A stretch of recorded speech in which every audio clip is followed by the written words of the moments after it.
Hello everyone, मैं हूं संदीप और आप देख रहे हैं डिफेक्टो क्लासेस।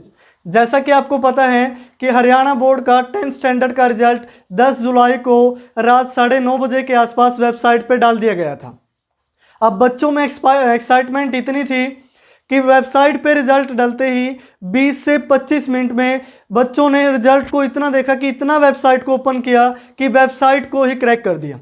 यानी कि कुछ टाइम के बाद वेबसाइट ओपन ही नहीं हुई। जिसने स्टार्टिंग के 15 से 20 मिनट में रिजल्ट निकाल लिया उनका तो रिजल्ट शो हो गया। अब जो बाकी बच्चे बचे थे उनमें एक्साइटमेंट और ज़्यादा हो गई, क्योंकि जब वो वेबसाइट को ओपन कर रहे थे तो उन्हें कुछ भी शो ही नहीं हो रहा था। बार बार एक ही एरर आ रहा था, एरर 552, एरर 552, इस तरीके से।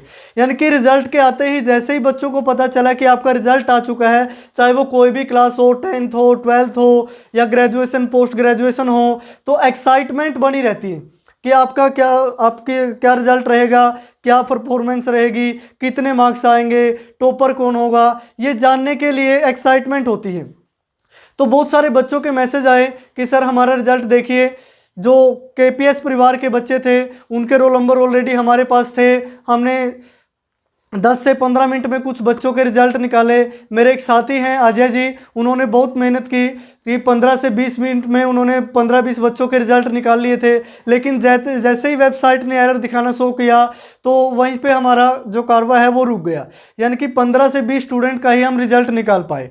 तो रात को 1 बजे तक वेट किया कि शायद ये वेबसाइट चले और जो बाकी बचते हैं बच्चे जल्दी से उनका रिजल्ट निकाल लिया जाए और देखा जाए कि किसने टॉप किया है, कौन सेकंड पोजीशन पे है, कौन थर्ड पोजीशन पे है, या किसके कितने मार्क्स हैं।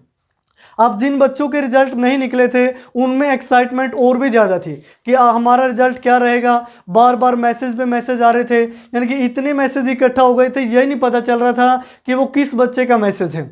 अब कई तो 12th वाले स्टूडेंट भी मैसेज भेज रहे थे, सर मेरे भाई का रोल नंबर है ये निकालिए, ये मेरी सिस्टर का रोल नंबर है इसको निकालिए।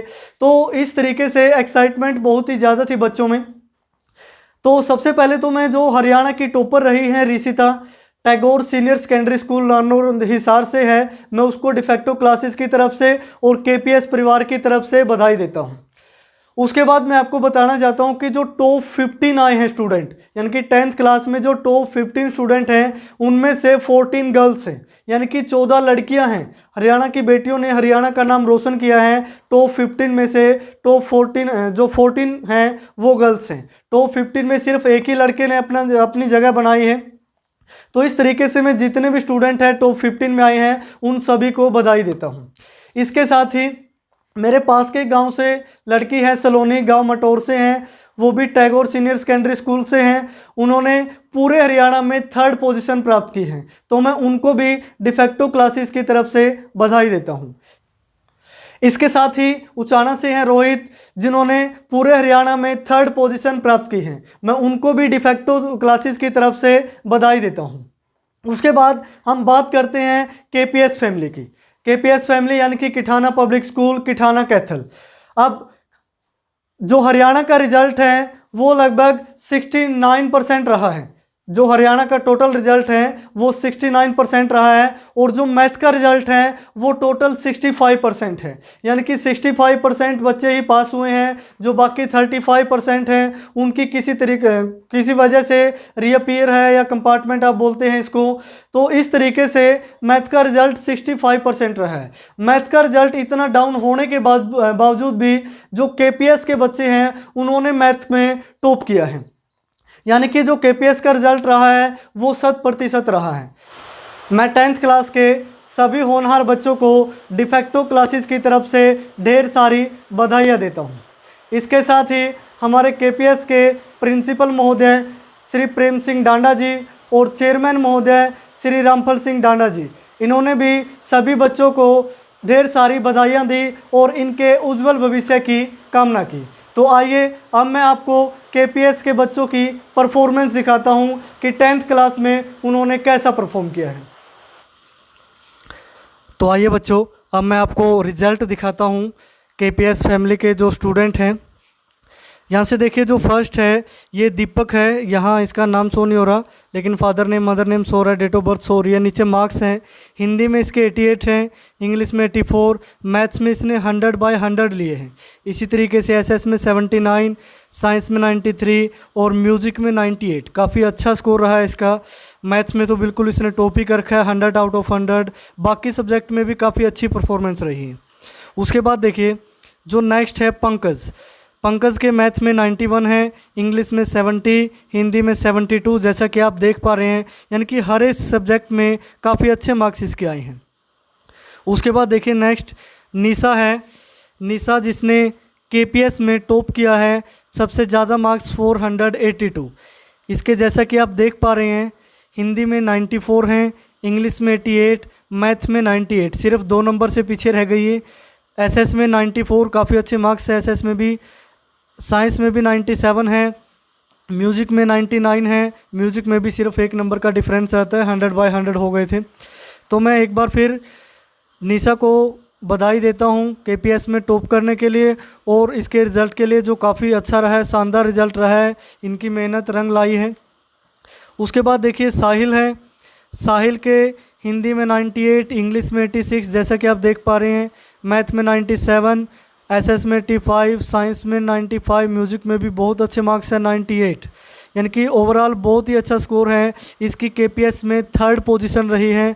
तो मैं साहिल को भी एक बार दोबारा से बधाई देता हूं। उसके बाद देखिए आदित्य है, आदित्य का स्कोर भी काफ़ी अच्छा रहा है।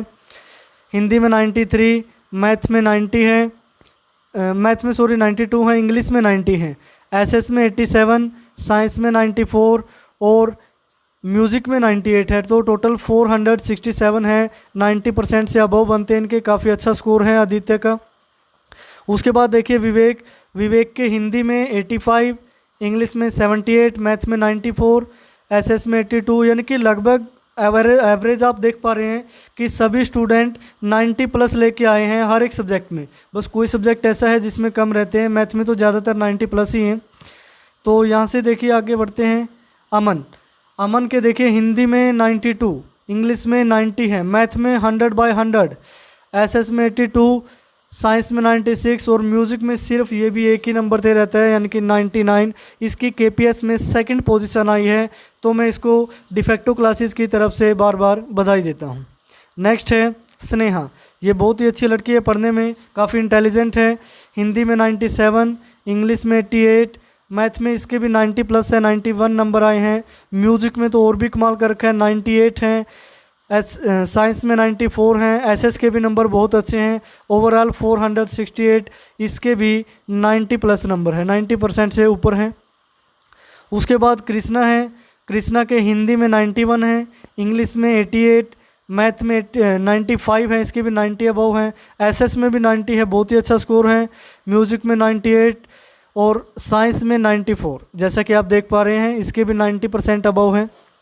उसके बाद है नेहा के हिंदी में 88 है, इंग्लिश में 92 और ये मैथ में सेंचुरी लगने से सिर्फ 1 मार्क्स दूर रह गई है। पता नहीं कहाँ इसका 1 मार्क्स कटा है। तो मैथ में है इसके 99, एसएस में भी बहुत अच्छा स्कोर है, साइंस म्यूज़िक में 98, 95, इस तरीके से 472, ये भी 90% से अबव है। उसके बाद है मन्नू की जो पोजीशन है केपीएस में 2nd पोजीशन रही है। मैं मन्नू को भी बार बार बधाई देता हूं इसकी 2nd पोजीशन के लिए और रिज़ल्ट काफ़ी शानदार रहा, मेहनत की तो उसका फल इनको मिला है। हिंदी में 96, इंग्लिश में 86, मैथ्स में 100/100, म्यूज़िक में देखिए 99, इसमें भी सिर्फ 1 नंबर की कमी रहती है, साइंस में 96, एसएस में 86। तो इस तरीके से मन्नू का जो रिज़ल्ट है वो भी काफ़ी शानदार रहा है। उसके बाद है विशाल सिंह, ये हिंदी मीडियम से था लेकिन मैथ में इसका बहुत इंटरेस्ट था। हिंदी में 85, इंग्लिश में इसके थोड़े कम नंबर आए हैं 66, हालांकि उम्मीद तो 85 से ज़्यादा थी। मैथ में 95 अच्छा स्कोर रहा है, एसएस में बहुत अच्छा स्कोर है 91, साइंस म्यूजिक हर जगह, बस थोड़ा सा इंग्लिश में वीक है। तो इंग्लिश में कहीं ना कहीं मेरे को इसका रिज़ल्ट कम लग रहा है, 85+ होते तो कुछ और बेटर होता। उसके बाद है शिवम, इंग्लिश मीडियम का स्टूडेंट है, हिंदी में 91, इंग्लिश में इसके भी कम है 78 आए हैं, लगभग 90 के आसपास होने चाहिए थे। मैथ में 94, एसएस में 82, साइंस और म्यूजिक में भी इसके बहुत ही अच्छे नंबर हैं 92, 97। उसके बाद है साहिल। साहिल के मार्क्स 75, इंग्लिश में 61, मैथ में इसके भी 90+ हैं। तो प्यारे बच्चों, अभी आपने देखा कि किस तरीके से 10th क्लास के सभी स्टूडेंट्स ने जी और जान से मेहनत की और उनकी मेहनत का फल उन्हें मिला। तो अब ज़रूरत है कि जो नए स्टूडेंट हैं, जो अभी बोर्ड क्लास में हुए हैं, उन्हें इनसे कुछ सीखना चाहिए।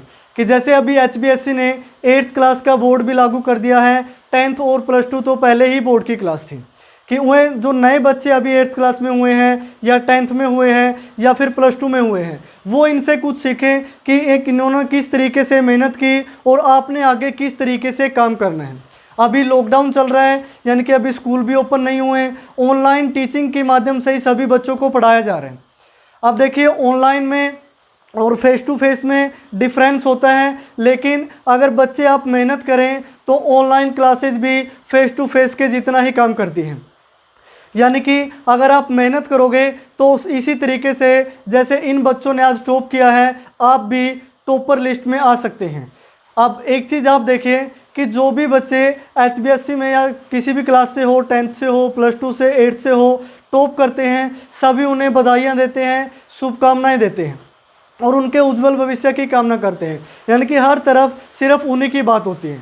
लेकिन जो स्टूडेंट किसी वजह से किसी सब्जेक्ट में फेल हुए हैं, रीअपीयर आया है, उनकी कोई भी बात नहीं करता, ना ही उनको शुभकामनाएं दी जाती हैं। उनको सिर्फ इतना बोला जाता है कि आपने मेहनत नहीं की, आपने स्कूल का रिजल्ट अच्छा लाने में मदद नहीं की, आप अब्सेंट रहते थे, यानी कि बहुत सारी चीज़ें। अब उनको भी मोटिवेट करने की ज़रूरत है। यानी कि जो बच्चे फेल हुए हैं, किसी सब्जेक्ट में रहे हैं, तो इसका मीनिंग ये नहीं कि आप दोबारा से पास नहीं हो सकते। आप इन बच्चों से सीखें कि इन्होंने टॉप कैसे किया, किस तरीके से पढ़े। आप भी मन लगाकर पढ़ाई करें तो जो भी सब्जेक्ट आपके रहे हैं उनमें भी आपके मार्क्स अच्छे आएंगे। इसके साथ ही जो नए स्टूडेंट हैं, नए स्टूडेंटों को सीखने की ज़रूरत है इनसे कि किस तरीके से आपकी हर एक सब्जेक्ट के लिए अप्रोच हो। यानी कि हो सकता है कि CBSE की तरह HBSC भी अब की बार थोड़ा सिलेबस कम कर दे, क्योंकि जो 3 महीने हैं हमारे वेस्ट हो चुके हैं कोरोना की वजह से। लेकिन सिलेबस को कम करना किसी चीज़ का सॉल्यूशन नहीं है। अगर HBSC सिलेबस कम करती है तो आपका जो पेपर है वो कम सिलेबस में से आएगा, मार्क्स आपके हो सकता है कि अच्छे आए, लेकिन जो सिलेबस आपने छोड़ा है वो नेक्स्ट क्लास में आपको काम आने वाला है। लेट सपोज कोई भी टॉपिक आपने स्किप कर दिया, हरियाणा बोर्ड ने बोला और आपने वो छोड़ दिया, एग्ज़ाम में भी नहीं आया, लेकिन ये तो नहीं है कि आपने जो सिलेबस अभी छोड़ा है वो +1 क्लास में नहीं आएगा। वो +1 क्लास में तो एज इट इज़ आएगा, यानी कि उसका बेस क्या है, 10th क्लास है। इसी तरीके से अगर +2 का सिलेबस कम हुआ तो उसका बेस क्या होगा, 11th क्लास होगी।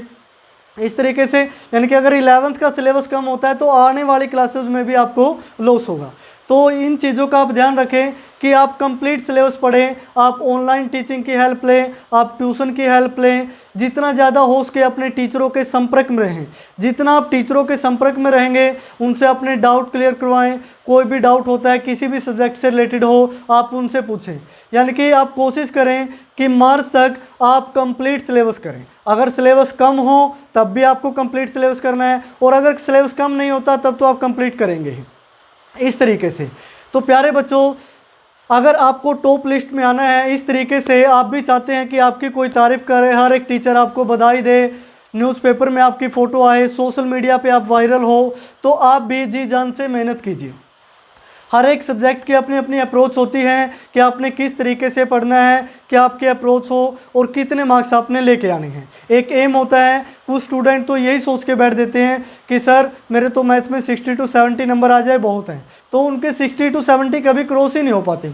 अगर आप एम ऐसा रखते हैं कि सर चाहे कुछ भी हो जाए, हमें 100 में से 100 मार्क्स ही चाहिए, पढ़ाना आपने है, पढ़ना हमने है, मेहनत हम करेंगे, यानी कि जो भी काम आपको दिया जाता है उसको रेगुलर करें, तो मैं विश्वास दिलाता हूँ कि जैसे इन बच्चों ने 100 out of 100 लिए हैं मैथ में, इसी तरीके से आपके भी 100 out of 100 आ सकते हैं। तो प्यारे बच्चों, जी जान से मेहनत कीजिए। अगर आपको कोई भी प्रॉब्लम आती है किसी सब्जेक्ट से रिलेटेड तो आप उस सब्जेक्ट के टीचर से पूछ सकते हैं, चाहे आप किसी भी स्कूल से हों। अगर आप मैथ से रिलेटेड कोई डाउट लेके आए हैं तो आप मुझसे पूछ सकते हैं। मैथ से रिलेटेड चाहे 6 to 12 कोई भी क्लास हो, अगर आपको लगता है कि ये टॉपिक आपको समझ में नहीं आया या क्लियर नहीं हुआ वीडियो देखने के बाद, तो आप मुझसे पर्सनली वो पूछ सकते हैं। मेरे एक साथी हैं अजय जी, आप उनको भी मैसेज कर सकते हैं। इसके साथ ही हमारे एक और साथी रहे हैं रजनीश कुमार जी, उन्होंने भी इन बच्चों पे खूब मेहनत की। हालांकि अब वो हमारे साथ नहीं हैं, कुछ समय का साथ था उनके साथ, उन्होंने भी मेरे साथ इन बच्चों को पढ़ाया है।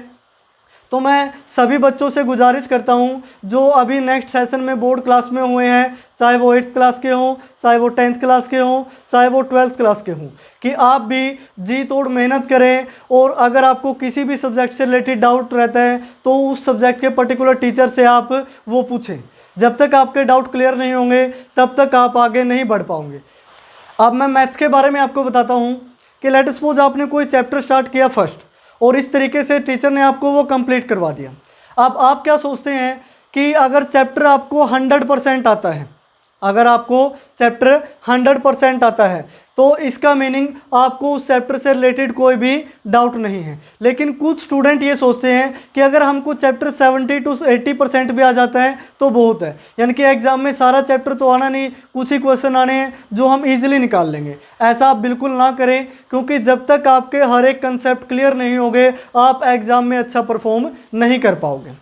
अब मैथ्स का एक और रूल है प्यारे बच्चों कि मैथ में कंसेप्ट आने के साथ साथ आपको उसको लिखना भी आना चाहिए कि एग्ज़ाम में आपने कैसे लिखना है। अब मैं आपको एक एग्जांपल देता हूँ कि मान लिया कोई एक स्टूडेंट है जो बहुत इंटेलिजेंट है, जिसको लगभग सारा मैथ आता है, और उसकी राइटिंग बिल्कुल ख़राब है, यानी कि उसको ये नहीं पता कि एग्ज़ाम में कैसा लिखना है। अब वो एग्ज़ाम में क्या अपनी जैसी भी राइटिंग है वैसी लिखेगा, यानी कि थोड़ा ख़राब करेगा, कहीं कटिंग कर दी, कहीं कुछ कर दिया। अब एग्जामिनर को क्या लगेगा कि जब इसको लिखना ही नहीं आता तो मैथ कैसा आता होगा। इस तरीके से यानी कि राइटिंग स्किल भी मोस्ट इंपॉर्टेंट है सभी सब्जेक्ट के लिए। मैं स्पेशली मैथ के लिए नहीं बोल रहा, सभी सब्जेक्ट के लिए राइटिंग स्किल्स भी बहुत इंपॉर्टेंट है।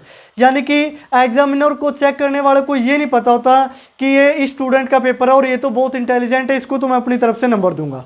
वो सिर्फ आपके एग्ज़ाम की परफॉर्मेंस देखता है कि वहाँ आपने क्या किया है, चाहे आप स्कूल में कितने ही इंटेलिजेंट क्यों ना रहे हो, चाहे कितने ही डफर क्यों ना रहे हो, अगर आपने एग्ज़ाम में अच्छा परफॉर्म किया है तो आपके मार्क्स अच्छे आएंगे ही आएंगे। यानी कि क्वेश्चन आने के साथ आपको रिप्रेजेंट करने का तरीका भी आता हो कि क्वेश्चन में हम फर्स्ट स्टेप ऐसे लिखेंगे, बिल्कुल क्लियर A to Z चीज़ें सभी समझ में आनी चाहिए एग्जामिनर को। सेकंड स्टेप हमारा यह होगा, थर्ड स्टेप हमारा ये होगा, फोर्थ स्टेप हमारा ये होगा, और लास्ट में जो वैल्यू निकाली जाती है वहाँ तक हमें कैसे पहुँचना है। ये चीज़ें तभी सीख पाएंगे जब आपके कंसेप्ट क्लियर होंगे। और जो भी आप लिखें बिल्कुल साफ साफ लिखें, कोशिश करें कि कटिंग कम से कम हो। तो इस तरीके से आप भी मैथ में 100 आउट ऑफ 100 लेके आ सकते हैं। तो आज की वीडियो में फ़िलहाल इतना ही प्यारे बच्चों, देखते रहिए de facto classes. We'll be right back.